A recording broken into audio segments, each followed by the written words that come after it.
Hello, I'm David Kinder. I'm the head of English at Godalming College, and I'm standing outside the 400s, which is our purpose-built building for English and modern foreign languages, finished in 2016. My colleagues and I in this video are going to give you a taste of what it's like to study English language and literature at Godalming College. But first, let's have a look at our superb facilities. So this is where we study English literature, English language and literature. And you can see it's a nice, bright, spacious area. Good place to read, good place to study, good place just to meet with your friends at lunchtime and have a chat. Okay, so here is a typical classroom, as you can see. It's light and airy. You've got banks of computers to use if you want to on either side of the room. Display boards for us to put your work, and plenty of white space here on the wall for us to put up our ideas, put up your ideas, and for you to write sometimes too. So that gives you an idea of where you'll be studying. What's it like to study English at Godalming College? Well, we are a team of expert teachers. We've got 2 members of staff who have PhDs. We've got members of staff who produce writing professionally for other teachers and for students. We've got members of staff who work as examiners, who set exam papers. We've got members of staff with all sorts of brilliant specialisms, and you will be in very safe hands here studying A-level. But I think it's important to emphasise that for us, as a department, one of the central parts of our ethos is that it is your ideas that in the end really matter. Because actually, to do well at A-level in English, you have to develop your own critical skills, whether you're studying English literature, English language, or English language and literature. It all comes back to developing your own lines of inquiry. So I'm going to hand you over now to David Deeming, who will tell you a little bit more about what it's like to study English language and literature at Godalming College.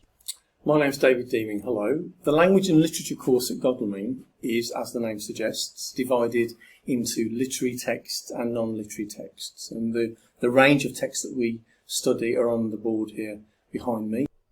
Obviously, by looking at poetic techniques in poetry, dramatic techniques in drama, narrative techniques in novels, we're covering a lot of the same ground as a literature course, and equally by looking at the difference between written and spoken language, grammatical features in a wide range of texts, we're covering some of the same ground of a language course. But this language and literature course has 2 very distinctive differences.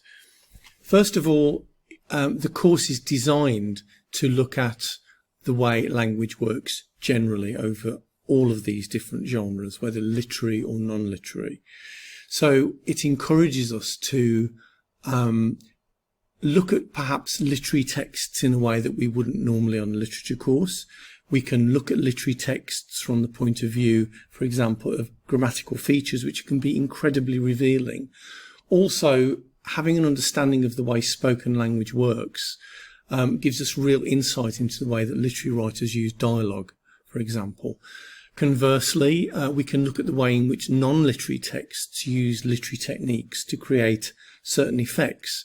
Lots of apparently non-literary texts use storytelling techniques, for example, maybe to be persuasive or promotional or to engage in other ways, looking at features like metaphor and other figurative devices, which we often just think about in terms of literary technique. Another really distinctive aspect of this course is the way that students are able to practice their own creative writing.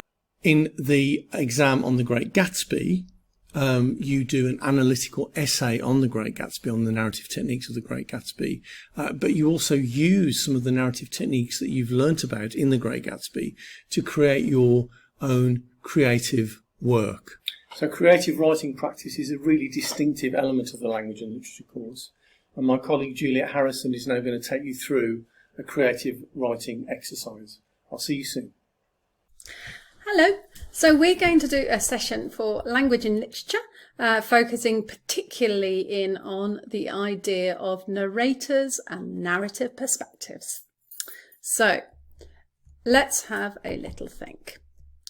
King Midas, who was he? What do you remember about King Midas, if anything at all?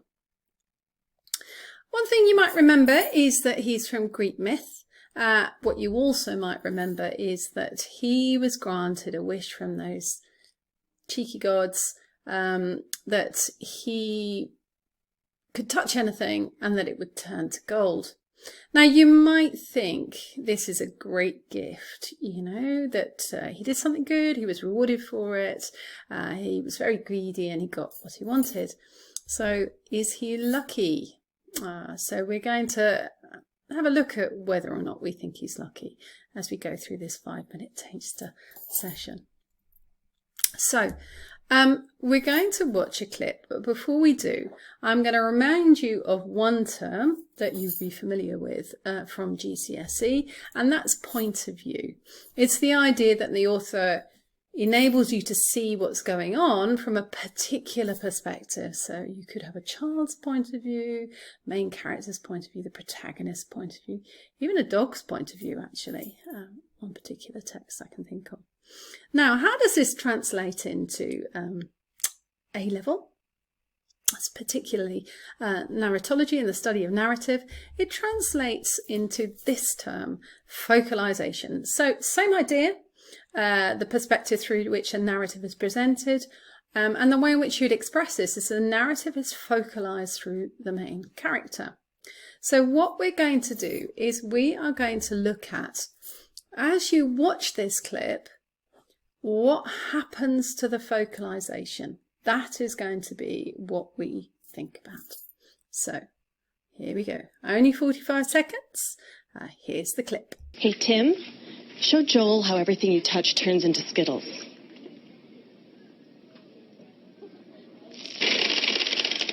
That's awesome. Is it awesome? Well, you can't hold your newborn baby boy in your arms. Did you feed and dress yourself this morning? I didn't. I met a man on the bus today. I shook his hand. He'll never see his family again. I guess that's pretty awesome. Excuse me.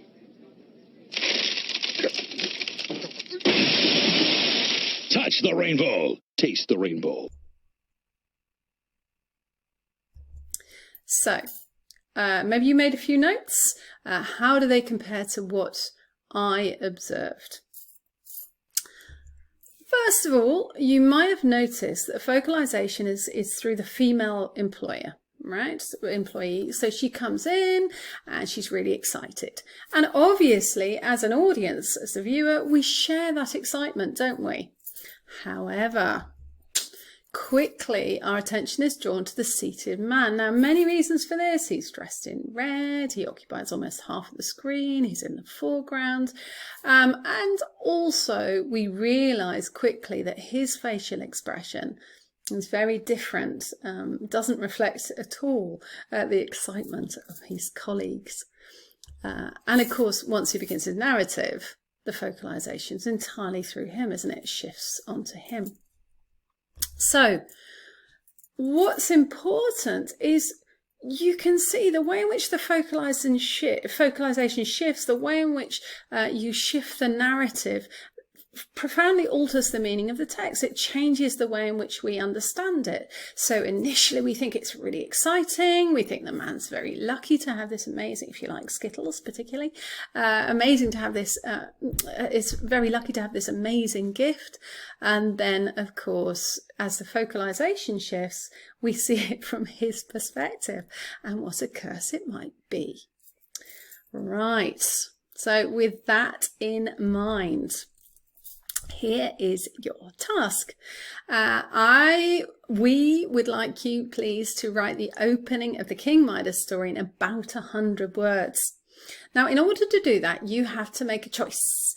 You can either tell it from the first-person narrator, first-person narrative point of view, and of course that character can be anything, anybody in the story, but you have to, it's always I did this, I did that.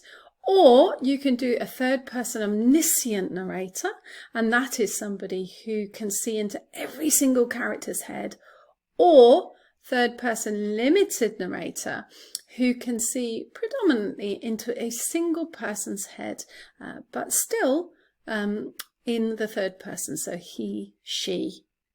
All right, so just to give you an overview of the story, here it is in 6 bullet points. King Midas was a very powerful king. He did a good thing, and the god decided to grant the king a wish. He wished for everything to be turned to gold. His wish came true, and he tried out his new powers, discovered food, drink, even his daughter turned to gold. He prayed to the god, begging him to reverse the wish. You can start anywhere in this story, in the middle, at the end, at the beginning, but make a choice, please, about the narrator. And when you come to the virtual Going to Godalming Day, we are going to discuss how that change in narrators might specifically help to create the meaning of the text. Therefore, in preparation, please, come to the online session with your piece of creative writing. Please, we're very excited to see what you come up with. And we hope very much that you will be able to comment on what you notice about the different pieces of creative writing and what you notice about the shift in the narrative and the shift in the narrators. And most importantly, please, as you're writing, have fun. All right, we will see you very soon on the virtual Going to Godalming Day. Thank you. Well, thank you very much to Juliet there for that fascinating taster into the taster that you will hope come to on the 25th or the 26th of June, which are of course, Going to Godalming Days. There you'll get the opportunity to talk to members of staff about language and literature, about what it's like to study that course. Of course, you could decide that you would like to visit the language one or the literature one as well, maybe. But whatever happens, if you don't manage to make it on the 25th or 26th of June, don't worry, because if you follow the links and you arrive at the same place, which is Microsoft Teams, you will be able to see this video that you're watching now, plus a follow-up one in which we develop some of the ideas that Juliet actually started in this particular video, and gives you another opportunity to have more of a think about whether this A-level English language and literature is indeed going to be the right one for you, which we sincerely hope that it is, because it's a fantastic course. Thanks very much for watching, and we look forward to seeing you at Going to Godalming, and also of course in September. Thank you, bye bye.